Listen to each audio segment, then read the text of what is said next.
Bugun men siz bilan juda muhim masalani gaplashaman. Yangi to'lovlar nima? Ular qayerdan paydo bo'ldi?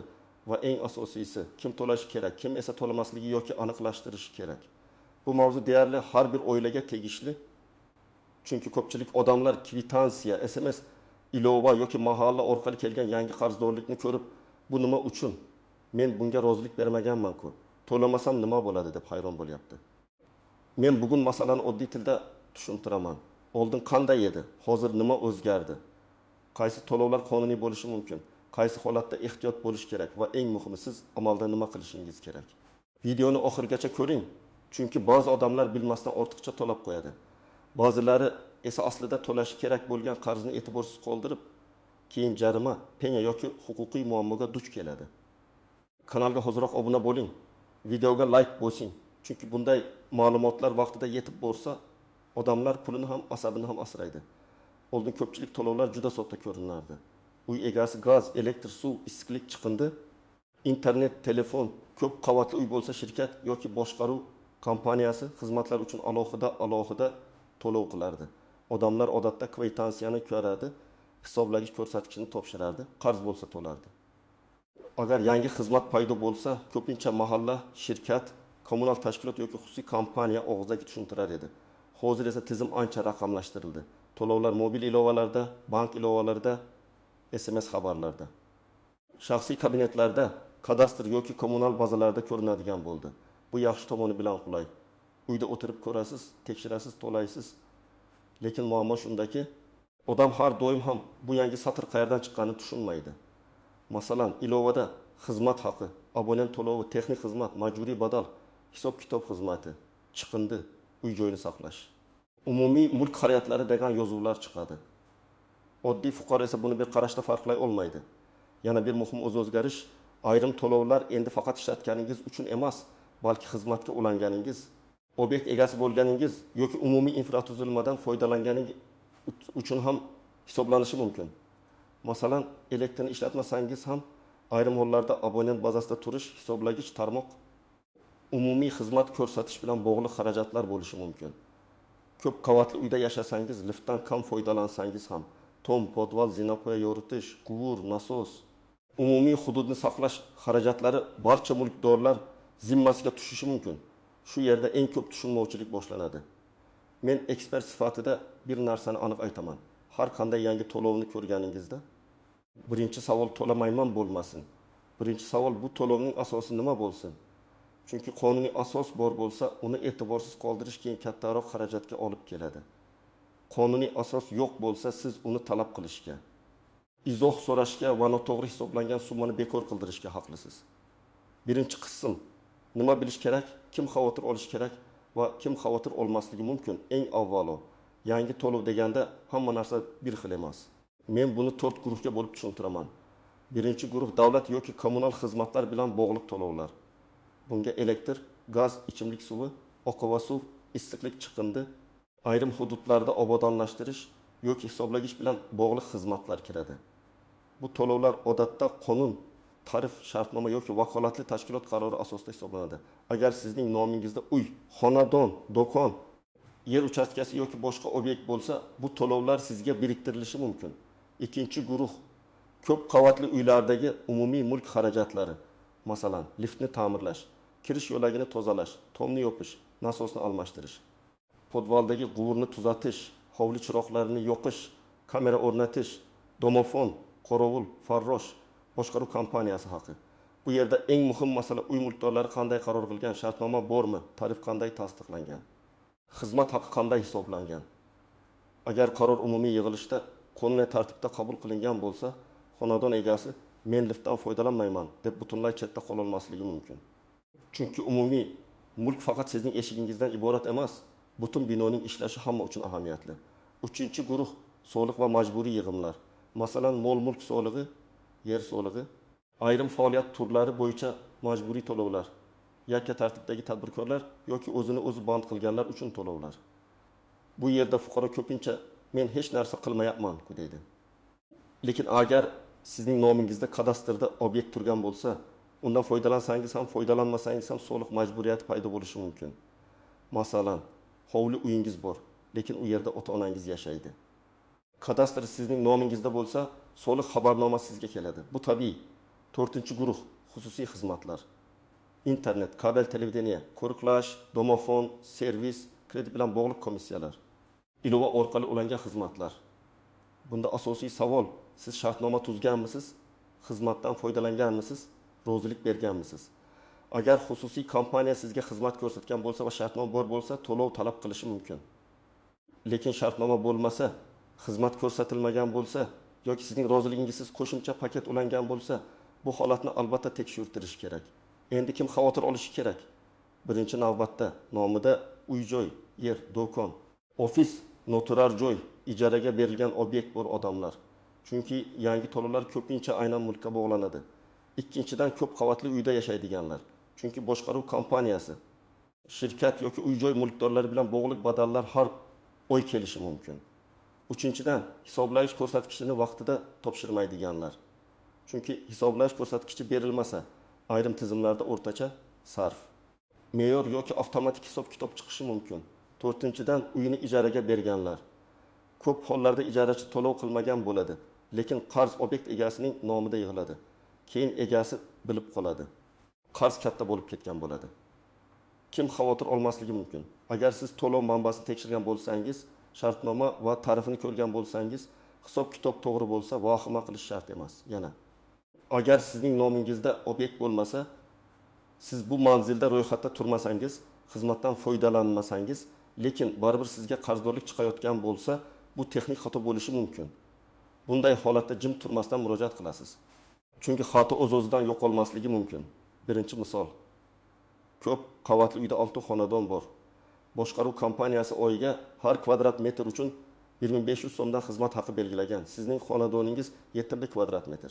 Demak, oyiga 5000 so'm chiqadi. Siz men birinchi qavatda yashayman, liftdan foydalanmayman deysiz. Lekin to'lov faqat lift uchun emas, umumiy mulkni saqlash uchun bo'lishi mumkin. Zinapoya, tom, podval, elektr yoritish, tozalash, quvurlar, boshqaruv xarajatlari. Agar tarif umumiy yig'ilishda tasdiqlangan va shartnoma mavjud bo'lsa, bu to'lov qonuniy bo'lishi ehtimoli yuqori. Lekin agar sizga hech qanday hujjat ko'rsatilmasa, xizmatlar ro'yxati berilmasa, har oy summa o'zgarib tursa, bu yerda savol berish kerak. Ikkinchi misol, siz hovli uyda yashaysiz, uyda 2 kishi ro'yxatda turadi, lekin chiqindi xizmati 5 kishiga hisoblangan. Oyiga 1 kishi uchun 8000 so'm bo'lsa, 2 kishi uchun 16000 so'm bo'lishi kerak. 5 kishi uchun esa 4000 so'm chiqadi. Bir yilda farq 2,8000 so'm bo'ladi. Bu kichik ko'rinadi, lekin bir nechta xizmatda shunday xato bo'lsa, oilaning cho'ntagiga seziladi. Bunday vaziyatda siz ro'yxatda turganlar soni, yashovchilar soni yoki xizmat ko'rsatish tartibi bo'yicha aniqlik kiritishingiz kerak. 3-misol. Siz do'koningizni 3 oy yopib qo'ydingiz, elektr ishlatmadingiz, lekin hisobda qarzdorlik chiqdi. Sababi har doim ham iste'mol emas. Ba'zan minimal to'lov, tarmoqqa ulanganlik hisoblagich, oldingi davrdagi qarz, penya yoki noto'g'ri topshirilgan ko'rsatkich bo'lishi mumkin. Shuning uchun men ishlatmadim degan gapning o'zi yetarli emas. Hisob-kitob varaqasini olib, qaysi davr uchun qaysi tarifda, qaysi ko'rsatkich asosida hisoblangani ko'rish kerak. 4-misol. Uy egasi kvartirani ijaraga berdi. Ijarachi har oy hammasini to'layapman deb aytdi. 6 oy o'tgach, egasi ishlovadan qarasa, suv va chiqindidan 600 million so'm qarz turibdi. Bu juda keng tarqalgan holat. Shartnomada kommunal to'lovlarni kim to'lashi yozilgan bo'lsa ham, xizmat ko'rsatuvchi tashkilot odatda obyekt bo'yicha qarzni ko'rsatadi. Shuning uchun men har bir uy egasiga maslahat beraman. Ijarachidan shunchaki og'zaki gap emas, to'lov cheklarini so'rang. Oyda bir marta shaxsiy hisobni o'zingiz tekshiring. Endi eng muhim joyiga kelamiz. Har bir to'lovni ko'rganingizda 3 ta narsa ajrating. Qarz, joriy to'lov va penya. Qarz bu oldingi davrdan qolgan summa. Joriy to'lov bu hozirgi oy yoki davr uchun hisoblangan summa. Penya esa muddatida to'lanmagani uchun qo'shilgan jarima xarakteridagi hisob. Odamlar ko'pincha ilovada bitta umumiy summani ko'radi va vahima qiladi. Aslida uning ichida eski qarz, noto'g'ri hisob, avtomatik hisoblash yoki penya bo'lishi mumkin. Birinchi nozik jihat, to'lov sizga emas, obyektga bog'langan bo'lishi mumkin. Masalan, siz kvartirani sotib oldingiz, lekin oldingi egadan qarz qolgan. Ba'zi xizmatlar bo'yicha qarz shaxsga, ba'zilari obyektga bog'lanib ko'rinadi. sotib olishdan oldin kommunal qarzlarni tekshirmagan bo'lsangiz, keyin tortishib chiqishi mumkin. Shuning uchun uy sotib olayotganda faqat kadastr hujjati yetarli emas. Elektr, gaz, suv, issiqlik chiqindi boshqaruv kompaniyasi bo'yicha qarzdorlik ma'lumotnomasini ham ko'rish kerak. Ikkinchi nozik jihat. Ro'yxatda turish bilan haqiqiy yashash har doim bir xil emas. Ayrim xizmatlar aholi soniga qarab hisoblanadi, ayrimlari maydonga qarab, ayrimlari hisoblagich bo'yicha. Masalan, suv hisoblagichi bo'lsa, sarf ko'rsatkichga qarab hisoblanadi. Hisoblagich bo'lmasa, odam soni yoki me'yor asosida chiqishi mumkin. Agar uyda odamlar soni noto'g'ri kiritilgan bo'lsa, siz ortiqcha to'lashingiz mumkin. Aksincha, uyda ko'proq odam yashab, kam ko'rsatilgan bo'lsa, keyin qayta hisob-kitob bo'lishi mumkin. Uchinchi nozik jihat. Og'zaki kelishuv sizni har doim himoya qilmaydi. Mahalladagi odam aytdi, shirkat raisi shunaqa dedi. Usta kelib shuni talab qildi degan gaplar yetarli emas. To'lov talab qilinsa, hujjat bo'lishi kerak. Shartnoma, qaror, dalolatnoma, hisob faktura, kvitansiya, tarif jadvali, xizmatlar ro'yxati. Siz hech kim bilan janjallashmasdan oddiy qilib iltimos ushbu to'lovning huquqiy asosi va hisob kitobini yozma ravishda bering deyishingiz kerak. To'rtinchi nozik jihat, hamma to'layapti degan gap qonuniy asos emas, albatta. Ko'p hollarda qo'shnilar to'layotgani xizmat yahal ekanini ko'rsatishi mumkin.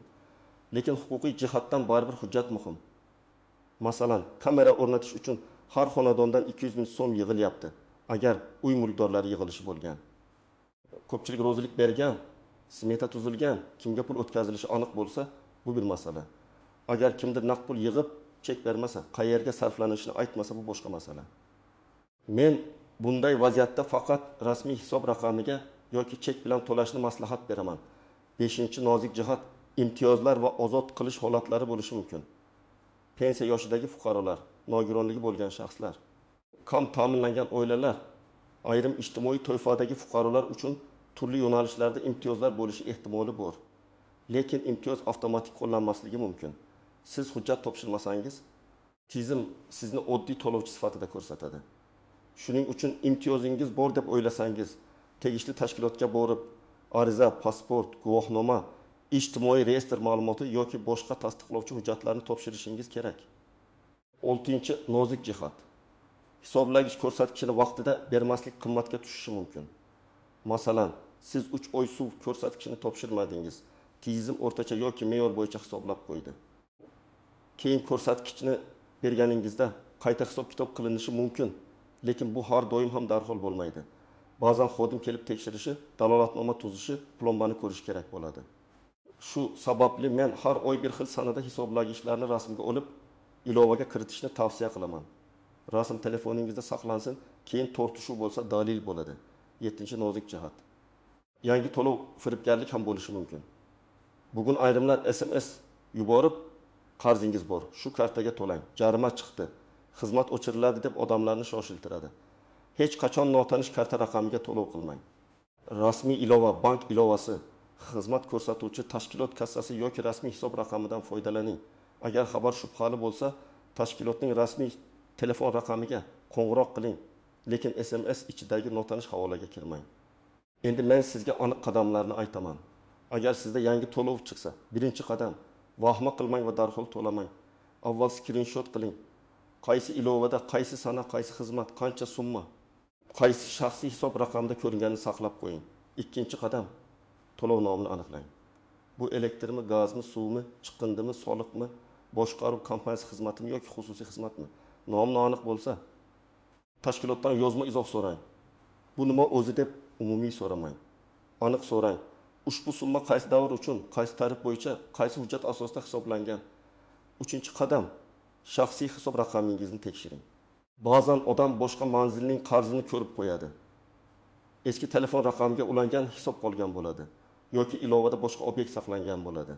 Pasportingizdagi ma'lumot, kadastr raqami, manzil, shaxsiy hisob raqami bir-biriga mos kelishi kerak. 4-qadam, hujjatlarni tayyorlang. Odatda pasport yoki ID karta, kadastr hujjati, uy-joyga egalik hujjati, oxirgi to'lov cheklari, hisoblagich rasmi, shartnoma. Agar ijaraga berilgan bo'lsa, ijara shartnomasi, imtiyoz bo'lsa, uni tasdiqlovchi hujjat kerak bo'ladi. Agar ko'p qavatli uy bo'lsa, boshqaruv kompaniyasidan xizmatlar ro'yxati, tarif, umumiy yig'ilish qarori. smeta va bajarilgan ishlar bo'yicha dalolatnoma so'rashingiz mumkin.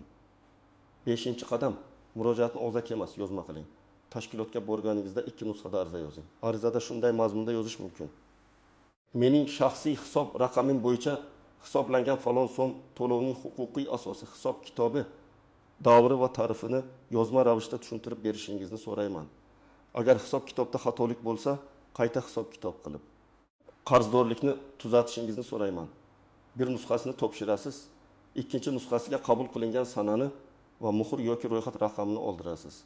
6-qadam, agar hisoblagich bo'yicha muammo bo'lsa, dalolatnoma talab qiling. Masalan, siz 1200 kub ko'rsatkich topshirgansiz. Tizimda 1200 kub turibdi. Bu katta farq. Xodim kelib, joyida ko'rishi, plombani tekshirishi, haqiqiy ko'rsatkichni yozishi kerak. Telefon orqali keyin to'g'rilaymiz degan gap bilan cheklanib qolmang. 7-qadam, agar xizmat ko'rsatilgan bo'lsa, buni isbotlang.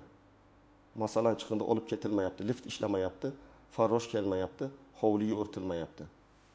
Lekin to'lov kelyapti. Bunday holatda qo'shnilar bilan birga dalolatnoma tuzish, rasm va video olish, sanani ko'rsatish, boshqaruv kompaniyasiga yozma murojaat qilish kerak. Faqat xizmat yo'q deyish yetmaydi. Sizda dalil bo'lishi kerak. 8-qadam, to'lovni qilgan bo'lsangiz, chekni saqlang. Bank ilovasidagi elektron chekni telefoningizda, bulutda yoki alohida papkada saqlab qo'ying. Ayniqsa katta summalar, ta'mirlash badallari, qarzni yopish, soliq yoki kommunal to'lovlarda chek juda muhim. Men to'laganman degan gap cheksiz zaif dalil bo'ladi. 9-qadam, noto'g'ri to'lovni qaytarish yoki boshqa davrga o'tkazish mumkinligini so'rang. Ba'zan odam ortiqcha to'lab qo'yadi. Masalan, 1,000 so'm o'rniga 1,000 so'm yuboradi. Bunday holatda darhol bank va xizmat ko'rsatuvchi tashkilotga murojaat qiling. Pul avtomatik qaytmasligi mumkin. Lekin ariza asosida keyingi oylarga o'tkazish yoki qaytarish tartibi bo'lishi mumkin. 10-qadam, masala hal bo'lmasa, yuqori tashkilotga murojaat qiling. Kommunal xizmat bo'lsa, tegishli hududiy boshqarma. Iste'molchi huquqlarini himoya qilish organlari, soliq bo'lsa, soliq qo'mitasining hududiy bo'limi yoki shaxsiy kabinet, uy-joy boshqaruvi bo'lsa, uy-joy kommunal xizmatlari bo'yicha mas'ul organlar orqali murojaat qilasiz. Eng muhimi, har bir bosqichda ariza raqami, javob xati va dalillarni saqlab boring. Men yana bir amaliy tavsiyani aloda aytaman. Oilada bitta odam barcha kommunal va majburiy to'lovlar jadvalini yuritsin. Oddiy daftar yoki telefon jadvali bo'lsa ham mayli. Har oy elektr, gaz, suv chiqindi, soliq, boshqaruv kompaniyasi, internet bo'yicha summa, sana va chek raqamini yozib boring. Bu juda oddiy ish, lekin keyin bahs chiqsa, sizda tartibli tarix bo'ladi. Ayniqsa, katta yoshli ota-onangizning uydagi to'lovlarni ham vaqti bilan tekshirib turing. Chunki ular SMS yoki ilovadagi ogohlantirishni tushunmasligi mumkin. Yana shuni yodda tuting. Har qanday yangi to'lovni baholashda men bundan foyda ko'rdimmi? Xizmat real ko'rsatildimi? Tarif qayerda tasdiqlangan? Mening majburiyatim nimadan kelib chiqyapti? Degan savollarni bering. Agar javoblar aniq bo'lsa, to'lovni vaqtida qilish foydali, chunki qarz yig'ilmaydi. Agar javoblar noaniq bo'lsa, aniqlik kiritmaguncha katta summa to'lashga shoshilmang. Demak, yangi to'lovlar har doim ham noqonuniy degani emas. Lekin har doim ham avtomatik ravishda to'g'ri degani ham emas. Farqni bilish uchun siz to'lovning nomi, davri, tarifi, huquqiy asosi va hisob kitobini tekshirishingiz kerak. Mulk egasi bo'lsangiz, ko'p qavatli uyda yashasangiz, ijaraga uy bergan bo'lsangiz yoki hisoblagich ko'rsatkichini vaqtida topshirmasangiz, bu masalaga befarq bo'lmang. Bugun 50 ming so'm bo'lib ko'ringan, hatto bir yil ichida 60 ming so'mga. Bir necha xizmat bo'yicha esa undan ham katta summaga aylanishi mumkin. Mening asosiy maslahatim shunday: hujjatsiz to'lovga ko'r-ko'rona ishonmang, lekin qonuniy to'lovni ham e'tiborsiz qoldirmang. Har bir summani tekshiring, cheklarni saqlang, yozma murojaat qiling, hisoblagichlarni vaqtida topshiring va imtiyozingiz bo'lsa, uni rasmiylashtiring. Sizda ham yaqinda yangi to'lov chiqdimi? Qaysi xizmat bo'yicha qancha summa chiqdi? Tushuntirish berishdimi yoki yo'qmi? Kommentariyada yozing. Men sizlarning holatlaringiz orqali keyingi videolarda eng ko'p uchrayotgan muammolarni alohida tahlil qilaman. Video foydali bo'lgan bo'lsa, like bosing. Kanalga obuna bo'ling va yaqinlaringizga ham yuboring. Chunki bu ma'lumot har bir xonadon uchun kerak.